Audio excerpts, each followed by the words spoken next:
Hi there. We're working our way through 1 Corinthians using the 1599 Geneva Bible.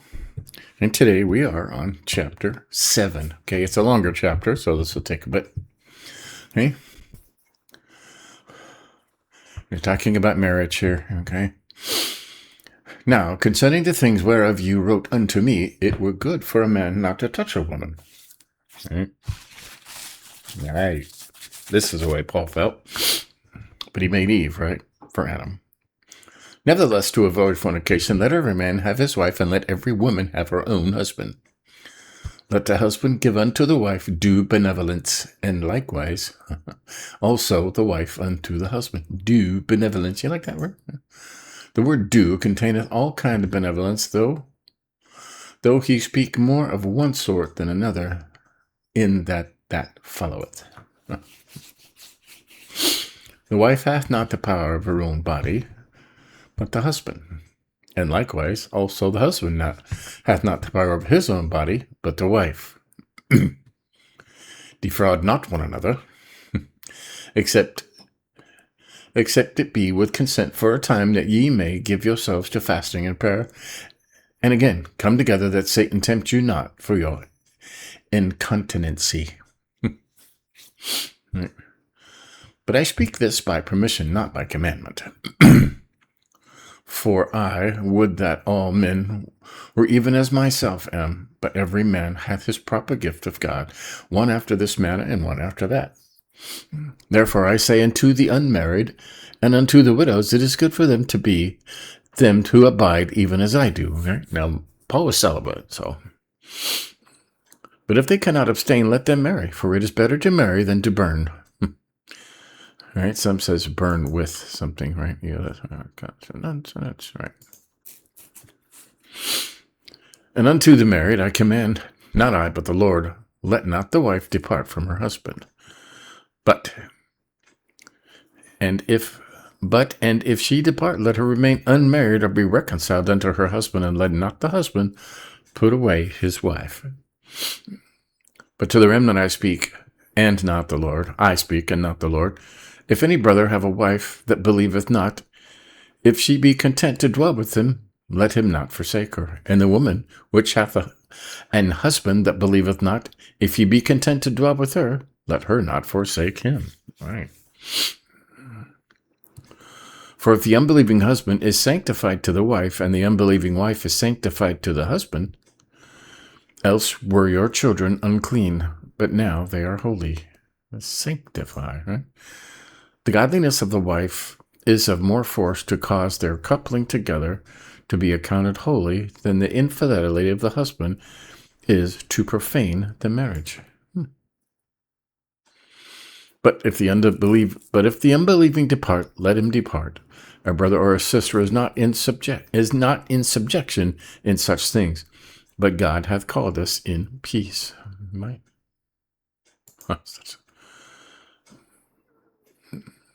Right. Let any man upon pretense of this liberty should give occasion to the unfaithful to depart. He giveth to understand that marriage contracted with an infidel, unbeliever, right, ought peaceably to be kept, that if it be possible, the infidel may be won to the faith. Right. For what knowest thou, O wife, whether thou shalt save thine husband? Or what knowest thou, O man, whether thou shalt save thy wife? Right? You never know. But as God hath distributed to every man, as the Lord hath called every one, so let him walk. And so ordain I in all churches. Is any man called being circumcised? Let him not gather his uncircumcision. Is any man called being circumcised? Let him not gather his uncircumcision. Is any called uncircumcised? Let him not be circumcised. Right? Circumcision is nothing, and uncircumcision is nothing, but the keeping of the commandments of God. Let every man abide in the same vocation wherein he is called. Aren't thou called being a servant? Care not for it, but if yet thou mayest be free, use it rather. For he that is called in the Lord being a servant is the Lord's freeman. Likewise, also he that is called being free is Christ's servant. Ye are bought with a price, but not the servants of men. Brethren, let every man wherein he was called therein abide with God. Now, concerning virgins, I have no commandment of the Lord, but I give mine, advise as one that hath obtained mercy of the Lord to be faithful. I suppose then this to be good for the present necessity, I mean that it is good for a man so to be. This to be good, to remain a virgin, right? Art thou bound unto a wife? Seek not to be loosed. Art thou loosed from a wife? Seek not a wife. But if thou takest a wife, thou sinnest not, and if a virgin marry, she sinneth not. Nevertheless, such shall have trouble in the flesh, but I spare you. And this I say, brethren, because the time is short, hereafter that both they which have wives be as though they had none. Strange stuff, huh? And that they weep as though they wept not, and that they rejoice as though they rejoice not, and that they buy as though they possessed not. And that they use this world as though they used it not, for the fashion of this world goeth away. And I would have you without care. The unmarried careth for things of the Lord, how he may please the Lord. But he that is married careth for the things of the world, how he may please his wife. Right? There is a difference also between a virgin and a wife. The unmarried woman careth for the things of the Lord, but she may be holy both in body and in spirit. But she that is married careth for the things of the world, and how she may please her husband. And this I speak for your own commodity, not to tangle you in a snare, but that ye follow that which is honest, and that ye may cleave fast unto the Lord without separation. But if any man think that it is uncomely for his virgin, if she pass the flower of her age, and need so require, let him do what he will, he sinneth not. Let them be married. Nevertheless, he that standeth firm in his heart, that he hath no need, but hath power over his own will, and hath so decreed in his heart that he will keep his virgin, he doeth well. So then, he that giveth her to marriage doeth well, but he that giveth her not to marriage doeth better. The wife is bound with a loss as long as her husband liveth, but if her husband is dead, she is at liberty to marry with whom she will, only in the Lord. But she is more blessed if she is to abide in my judgment, and I think that I have also the Spirit of God. So, he thinks that, right? Right. Now, God clearly said, be fruitful and multiply, have children, and it's important to have children and get the next generation, right? Paul was a staunch, right? That it's better to remain a virgin and to give your whole body to the Lord than to have to constantly worry about pleasing a wife or husband, right? Now, let's read that over here, just because it's a little in our own language, right? Now, concerning the matters about which you wrote, it is good for a man not to have sexual relations with a woman, but because of the temptation to sexual immorality, each man should have his own wife, and each woman her own husband.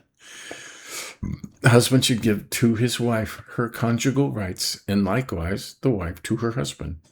For the wife does not have authority over her own body, but the husband does. Likewise, the husband does not have authority over his own body, but the wife does.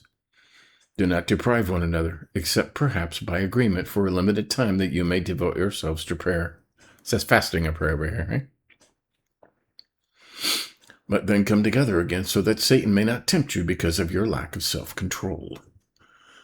Now, as a concession, not a command, I say this: I wish that all were as I myself am, but each has his own gift from God, one of one kind and one of another. To the unmarried and the widows, I say, it is good for them to remain single as I am. But if they cannot exercise self-control, they should marry, for it is better to marry than to burn with passion. So it says burn with passion over here. Over here it says just to burn, right? And there's a note on this burn, right? Yeah. To burn with lust. You can't read that. What is that? Okay. M. So to burn with lust that either the will yieldeth to the temptation, or else we cannot call upon God with a quiet conscience. Right? It's important, right? Okay, that was 8, right? Yeah, we're on 9.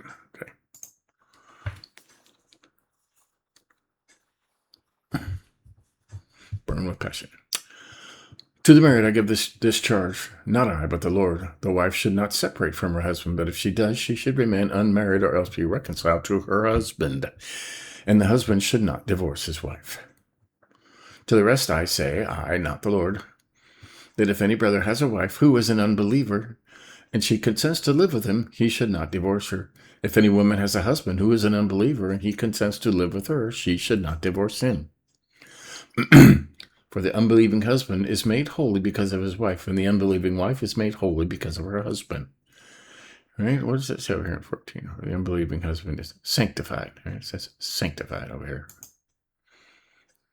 Right?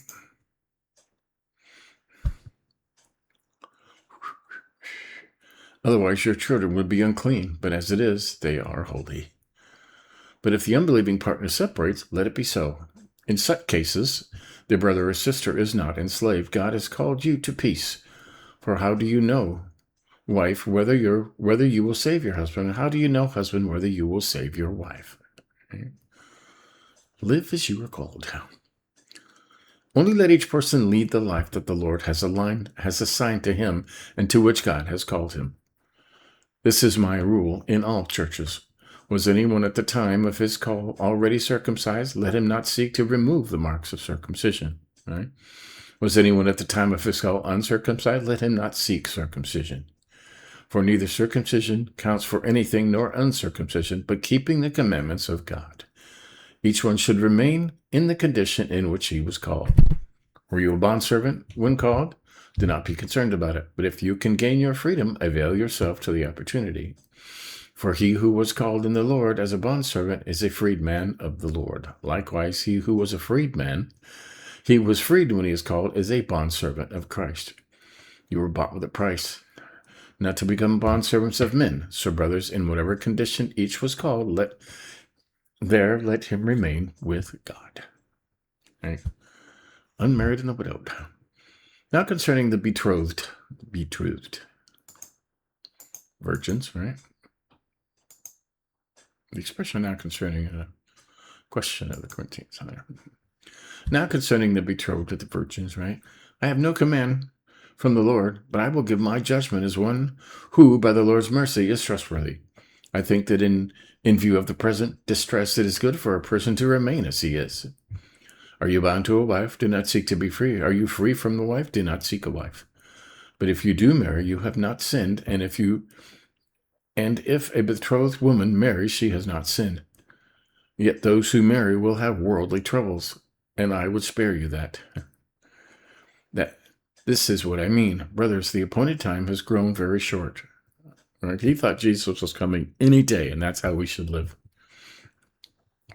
From now on, let those who have wives live as though they had none, and those who mourn as though they were not mourning, and those who rejoice as those who were not rejoicing, and those who buy as though they had no goods, and those who deal with the world as though they had no dealings with it.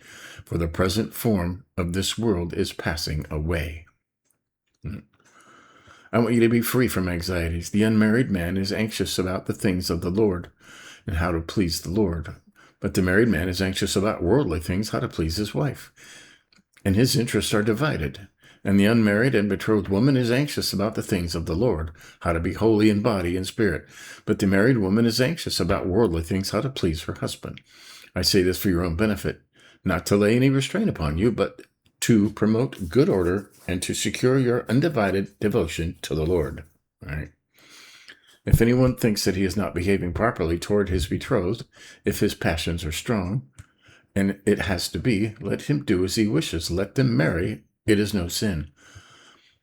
But whoever is firmly established in his heart, being under no necessity, but having his desire under control, and has determined this in his heart, to keep her as his betrothed, he will do well. So then, he who marries his betrothed, does well, and he who refrains from marriage will do even better. A wife is bound to her husband as long as he lives. But if her husband dies, she is free to be married to whom she wishes, only in the Lord. Yet in my judgment, she is happier if she remains as she is. And I think that I, too, have the Spirit of God. Right? So, there you go. That's one, right? Paul's clear feelings. He said it is not a sin to marry, right? It's not a sin to do these things.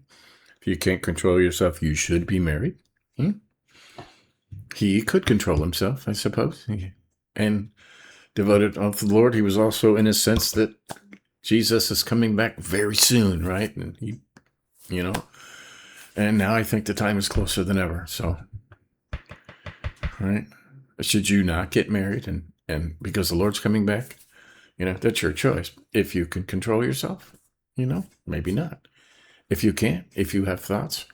Remember, we were talking yesterday about lusting and sinning, right?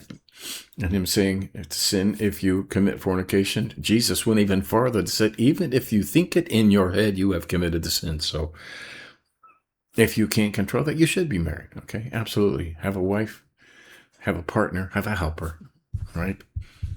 Be fruitful and multiply, right? Just like they said. So there you go. That's today. Amazing, huh? Amazing stuff. So catch up on the ones you may have missed and give us a like if you think about it. And tomorrow we'll continue. See you then.